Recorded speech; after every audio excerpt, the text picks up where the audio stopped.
The road into Sullen Fork came in from the east and bent twice before it flattened out, and she had read those bends all morning from the wagon seat. Not for the scenery, which was spare, but for what the land said about who had been working it and how careful they had been. The fence lines along the last quarter-mile were loose at the post heads. The gate at the property line swung on one hinge, and the bottom rail had been propped with a stone somebody had carried over from the creek bed. The stone was worn smooth on the side that touched the gate. It had been there a long time. The man drove without speaking. He had met them at the station in Sullen Fork 40 minutes earlier, which meant he had stood there, looking at her, and then at the girl beside her, and then at the boy holding the girl's hand, and his face had not changed in the way faces sometimes change when a thing is not what a person expected. He had changed in some other way, something around the jaw, something that set and stayed, while he picked up her traveling case from the platform boards and walked to the wagon. She had put the children up first, and then he had helped her up without being asked. The girl's name was Celia. She was 9 years old and had her mother's hands wide at the knuckle, good for work, though she did not know this about herself yet. She sat in the wagon bed with her legs crossed and watched the country go by with the kind of attention that children use when they are trying to be unobtrusive. The boy, Finn, was 6. He had fallen asleep against his sister's arm before the station was out of sight, his mouth slightly open, his boots leaving a smear of red clay on the wagon's sideboards. The man parked the wagon in front of the house. She climbed down before he could help her, which she had done at the station too, and she stood in the yard and looked. The house was 2 stories, which surprised her. She had expected one. The porch ran the full length of the front, and the boards were tight and level, which told her something. The yard between the house and the barn had been swept, not recently, but swept, the kind of habit a person keeps up without thinking. The barn was 50 yards east. Between the barn and a line of cottonwoods at the property's back edge, she could see rows of white boxes in the grass. She counted 11. One of them had tipped and been propped at an angle with a fence post. 4 others showed no flight activity, even in the afternoon warmth. She looked at those 4 boxes for a long moment. He said the house was 2 rooms downstairs and 2 up, and that he had put clean sheets on the bed in the smaller room upstairs for the children. She thanked him. He went to see to the horse. She took the children inside. Kitchen was larger than she'd expected and cleaner than the outside of things had suggested. A cast iron stove, a good one, with a warming shelf above the firebox. Dry sink, water barrel beside it, still a third full. She pressed the lid and it fit. She ran her palm along the table edge, checking for softness, and found none. The floor had been scrubbed within the week. She stood at the kitchen window and looked out toward the hive boxes. Celia came to stand beside her. The girl did not ask anything, which was her way. She observed and filed things, and only asked when she had exhausted what observation could answer. She had been doing this since she was 4 years old, when their mother had first begun to decline, learning early that most of what she needed to know could be learned by watching. "What are those?" Celia asked. "Beehives," she said. "Are they his?" "They would be." The girl looked at them. "Some of them aren't working," she said. She didn't answer that. But she looked at the girl then, carefully, the way you look at something you hadn't expected to find where you found it. Finn had woken up and was standing in the kitchen doorway with his eyes half open and his hair pushed flat on one side. He looked at the room, then at her, checking that the coordinates of the world had not shifted while he slept. "We're here?" he said. "We're here," she said. He nodded and went to the window. The man's name was not something she used aloud in those first days. She addressed him with care, without his name, and he addressed her the same way, as though they had both understood without discussing it that they were still measuring something that was not yet fully measurable. She cooked supper the first evening from what was in the kitchen: salt pork, dried beans, the last of a sack of cornmeal, some onions that had softened but were still good. He ate without comment, which she had learned to read as something close to approval, in the particular way of men who say nothing when they are satisfied and only speak when they are not. She cleaned up after supper. When she turned around, he was still at the table, looking at his hands. She had been about to go upstairs. She stopped. He said he wanted to be direct with her about something. His voice was the same steady pitch it had been all afternoon. She waited. He said the letter she had sent and the letter he had sent before that, neither of them had mentioned children. He did not say this with heat. He said it the way a man reads a survey marker, just a fact that needs to be located before anything else can be mapped. She said that was true. She said her sister had died in March, that Celia and Finn were her sister's children, and that there had been no other family to take them, and that she had not known, when she wrote the letter in February, that there would be 3 of them by April. He was quiet. She did not fill the quiet. After a moment, he said he understood. He picked up his hat from the table and stood up and went out the back door. She heard him cross the porch and go down the steps, and his footsteps fading toward the barn. She put the dishcloth over the edge of the dry sink. She went upstairs and checked on the children, who were asleep, Finn with one boot still on. She took it off and set it on the floor beside the bed. She stood in the dark at the upstairs window and looked at the pale shapes of the hive boxes in the moonlight. The flight boards were quiet. She counted them again by the white of them against the grass. 1 tipped, 4 silent. Her father had kept bees. Not many, 6 or 8 hives at a time, enough to sweeten the winter and trade a portion at the store in Clover Crossing. He had talked about bees the way practical people talk about things they understand well, without romance, with precision. He had told her that bees do not die without a reason, and that when a hive goes quiet, the reason is there to be found if you take the trouble to look for it. She intended to take the trouble. In the morning after breakfast, while the man was in the barn, she walked the perimeter of the hive yard. Alone, she moved slowly. She did not open the boxes. She read the flight boards first. What was coming in, what was going out, whether the in-carriers had pollen loads and what color. And she read the grass around each box for dead bees. And she looked at the hive bodies themselves, the joints, the ventilation gaps, the angle of the landing boards. The 4 silent ones were all on the south end of the yard, nearest the old orchard line. The orchard itself was gone, stumps and 2 dead trunks left. But the ground there was a different color, darker clay wet, and something had been growing there that was not growing on the north end of the yard, or not growing anymore. She crouched by the edge of the orchard ground and looked at it for a long time. When she went in for the noon meal, she asked him what had been done with the orchard. He said he had taken it out 3 years ago. The trees were past bearing, and the ground under them was better used. She asked what he had planted there after. He said he hadn't planted anything. He had turned the soil twice and let it go. She asked if there had been goldenrod growing there before. He looked at her with a different quality of attention than he had used before. He said there had been. A good stand of it grew thick along the fence at the south end every August. She said it wouldn't have seeded back in properly after 2 deep turnings. The tap roots were gone. He said nothing. She said, goldenrod, late season. That was what the colonies were building their winter stores from in September. Without a late forage source that close to the hives, the south end colonies would have gone into winter short. The ones that didn't starve would have been too weak to build up again in spring. She did not say this as a correction. She said it the way her father had taught her to say practical things, as information without temperature, available for use. He ate the rest of his meal. After a while, he said, "And what would you do about it?" She said, "Goldenrod reseeded slowly but would come back if you let it.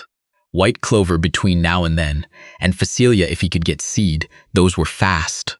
And she would want to move the south end hives north, closer to the creek willows, until the goldenrod was established again." He looked at the table for a moment, then he picked up his hat. See, he said she could do whatever she thought was right with them. The first week resolved itself the way first weeks usually do, into a set of patterns that are not yet habits but are already becoming them. She cooked, she cleaned, she mended where things needed mending. Celia learned the root cellar the first day, and by the third day was keeping count on a scrap of paper she had found, folded into quarters, kept in her dress pocket. On the fourth day, she showed it to her, a careful list of everything below, written in the serious, slightly uneven handwriting of a child who takes a thing seriously. She looked at the list for a long time. She asked the girl to add a column for dates. When things came up from the cellar, Celia should mark the date. Celia did.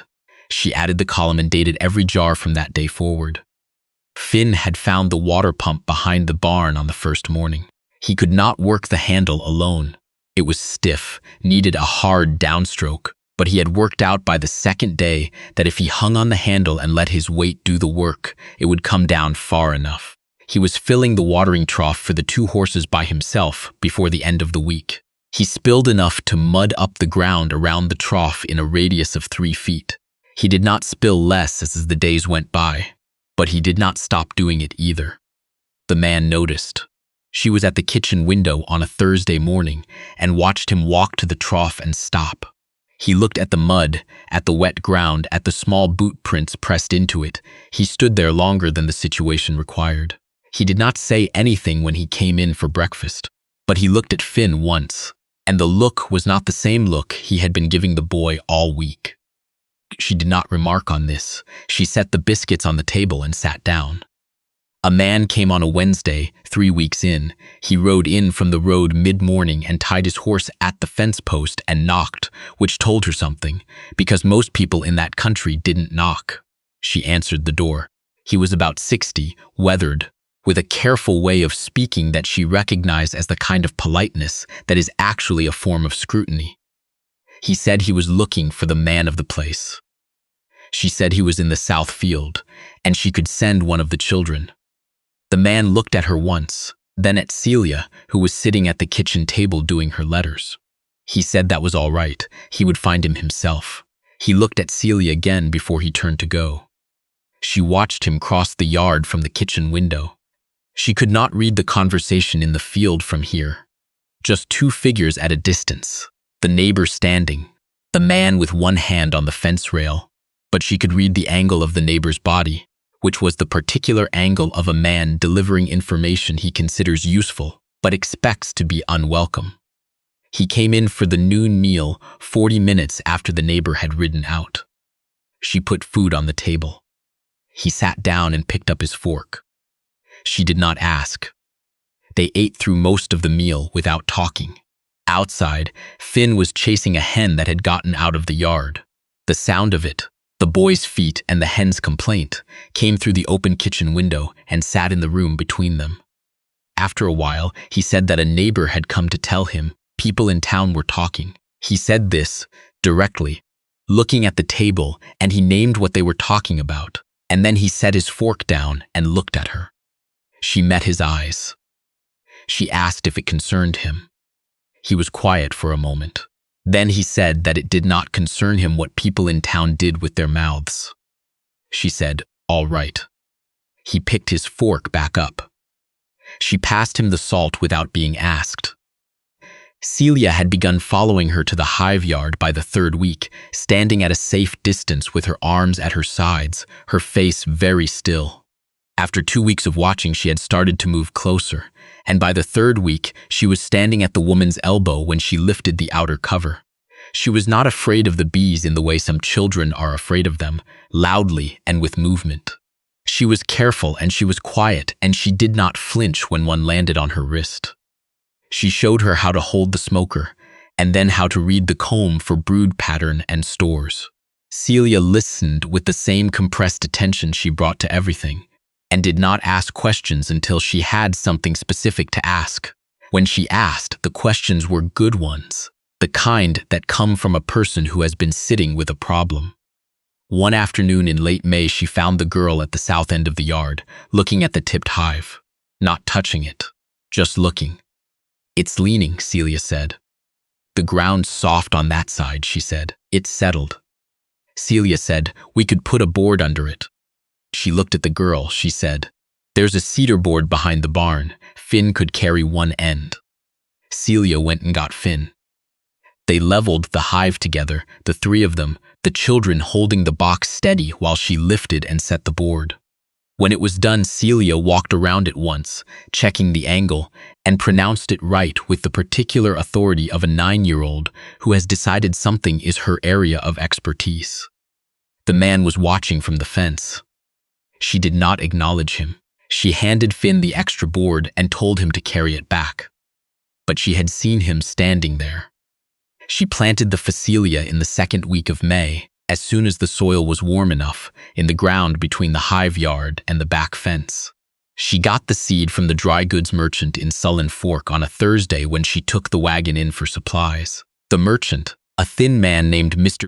Quill with ink on his fingers and a careful inventory, looked at the seed packet and then at her with the mild curiosity of someone who has seen unusual requests but does not make a habit of volunteering opinions. She bought what she needed and drove back. She planted it, with Celia measuring the rows and Finn carrying the water can that was too heavy for him. The can left a groove in the turned soil where he dragged it. The phacelia came up in 2 weeks. It was not beautiful in the way that some flowering things are beautiful. It was utilitarian, small, lavender blue, unassuming, but when it opened, the bees from the north end of the yard were on it within an hour. By the second day, she had seen foragers from the south end colonies working it too. Those were the rebuilt colonies, the ones she had moved north and fed through April. They were flying now, which meant they had queens, and they had brood, and they were choosing to work when the forage was available. That was the first real evidence. She didn't say anything about it to anyone. She marked the date in the back of the small composition book she kept in the kitchen drawer. The summer moved the way summers do in that country, by small, visible changes that accumulate faster than you notice until you look back and can't see where you started from. Finn grew a full inch and outgrew his boots, which she resoled with leather she bought in Sullen Fork, and repaired herself on a last one she found in the barn. Celia finished the composition book with her root cellar records and began a second one. The man repaired the fence gate at the property line, a new lower hinge pin, a plumb that swung clean. She noticed when it stopped catching. She did not remark on it. In July, he came to her at the edge of the hive yard and stood beside her and said that he had looked at the ledger. The tone of it was the same tone he used for most things. Even no weather in it. But she could read the weight beneath it, the way you read weight in soil by how it holds the spade. Debt was $178. She said she knew. She had seen the ledger on the shelf above the stove, and she had the kind of memory for numbers that comes from years of needing to know them. He said the wheat would cover part of it. He said the rest would be tight. She said the South End colonies would produce a surplus this fall. She said she thought 40 to 60 pounds if the goldenrod at the creek's edge seeded forward the way she expected. She said that was optimistic but not unreasonable. He stood there. He looked at the hive boxes, which were all working now, all 11 of them, the tipped one solid on its cedar board. He said he did not know how much she knew about bees when she got here. She said her father had kept them. He said he should have asked her more about herself before he sent the letter. She said, a letter is a poor instrument for knowing a person. He seemed to think about this. Then he went back to his work. She pulled the honey supers in the last week of September. On a clear morning when the temperature was right, Celia beside her with the smoker, Finn stationed firmly at the fence with instructions that he could watch but not come closer. He stayed at the fence. He watched with his elbows on the top rail and his chin on his fists. She extracted the frames with a hand extractor she had found in the barn, rusted at one joint, which she had worked loose with oil in June and which now operated smoothly. Celia cranked the handle. She held the frames. When it was done, she had 62 pounds. She told him at supper. He set his cup down. She said she would take it to Mr. Quill on Thursday, that he had been selling honey for a man in Deering, and she had spoken to him about carrying hers. He said he would come with her. She said that was fine. They went on Thursday. Mr. Quill weighed the jars on his balance scale with a precision that suggested he respected the transaction, and at the end of it, he counted out $21.40 and said he could take the same quantity again in spring if she had it. She folded the money in her hand and walked out. He was waiting with the wagon. He looked at her when she came out, and she held up the folded bills. He sat with this for a moment. Then he made a sound that was not quite a word but was the closest thing to relief she had heard from him in 5 months. On the ride home, she calculated. The honey would not clear the debt alone, but the wheat had been good. She had overheard him saying so to one of the threshers, the two together, and the winter ahead without a bad loss. She had run this arithmetic before. She ran it again now, looking at the road unspooling ahead of the horse. He must have been running it too, because after a long quiet he said, "I think we may come out even." She said she thought so too. He asked her to marry him on a Sunday in October. It was not, in the technical sense, a question. He said it the way he said most things he had decided were necessary. Plainly, at the kitchen table, after supper, with Celia and Finn already upstairs and the lamp burning low. He said it was the practical course, and that he wanted her to know his intentions regarding the children were the same as his intentions regarding her, which was to say they were in this together, and he would not be drawing lines around any of them. She had been waiting for him to say something like this, though she had not known it, until the moment he said it, when she recognized the shape of the thing she had been waiting for. She looked at him across the table. She said she would need 3 days. He said he would wait as long as she needed. She took 2. On the 3rd morning, she came downstairs and told him Tuesday would be fine, that she had already looked into what the county required, and that the clerk's office in Sullen Fork opened at 8 o'clock. He said he would have the wagon ready. Celia was listening from the doorway. She did not pretend she hadn't been. She looked at the woman, and the woman looked at her, and something passed between them that did not need words, which was efficient because neither of them wasted words. Tuesday was clear. The children dressed without being told. Finn had mud on his left boot that he had made a visible effort to clean and had mostly succeeded. They rode into Sullen Fork, all 4 of them, nobody talking much. Finn fell asleep again, which was becoming a habit on wagon rides, and woke up as they pulled into town, looking briefly startled and then composed. The ceremony was short and without ceremony in the common sense of the word. The clerk, a woman named Mrs. Henshaw, filled out the paper with the care of someone who has done this long enough to take it seriously. 2 witnesses from the adjoining office. 11 minutes. When they came out, both children were on the steps. Finn looked at them, looked at his sister. She gave him a small nod. He jumped off the step and landed with both feet. The South End Hives made it through the winter. She had checked them every clear day in December, pressing her ear briefly against the wood to hear the cluster. All of them were alive by January. By February, 4 of them were showing early brood. She had packed them with extra insulation in November, burlap and straw between the outer bodies, and it had held the warmth. In March, when the willows at the creek's edge went soft and yellow, she walked the hive yard and stood for a long time in the thin morning light, watching. The flight boards were busy. The South End colonies were working, all 4 of them, their foragers loaded with early willow pollen, coming in orange-yellow, landing with the decisive air of bees who have been waiting and are now done waiting. He came out and stood beside her. She did not say anything, she just let him look. He looked for a long time. He crouched down in front of the nearest box the way she had seen him crouch beside the field rose to feel the soil. Just reading it, just receiving the information. He put his hand near the landing board, not touching, just inside the draft of the hive, and the foragers moved around his hand without alarm. She watched this happen. She had watched him all winter, the way he built things that needed to be built without being asked or announced. The way he mended fence in cold he didn't complain about. The way he had started, somewhere in November, to say Celia's name and Finn's name when he spoke to them. Not as a formality, as a fact, the natural way you name the things that belong to where you are. In April, he built 2 new hive bodies. She heard the saw in the barn on 3 separate evenings, and knew what he was making before she saw them. He brought them out on a Saturday morning and set them at the north end of the yard, where the new stand of Phacelia would reach them first. He had burned letters into the flat face of each one with the fire poker, the way a man marks something he intends to keep. Celia on the left box, Finn on the right.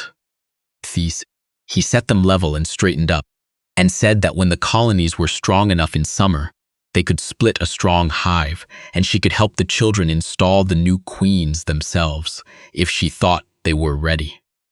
She looked at the boxes. She looked at the letters burned into the wood. She said she thought they were ready. Celia was at the fence, her notebook already in her hand, the pencil behind her ear. Finn had climbed the fence and was sitting on the top rail, watching the Facilia stand that was just now greening up through the old stubble. The morning was clear. The flight boards moved with the steady pulse of hives in good health. Not frantic, not desperate, just the ordinary industry of creatures that know where they are and what they are doing and have somewhere to be. She went inside to start breakfast. The sewing basket sat on the kitchen windowsill where she had set it the first afternoon, in the place that caught the morning light. She walked past it. She did not move it. It was exactly where it needed to be.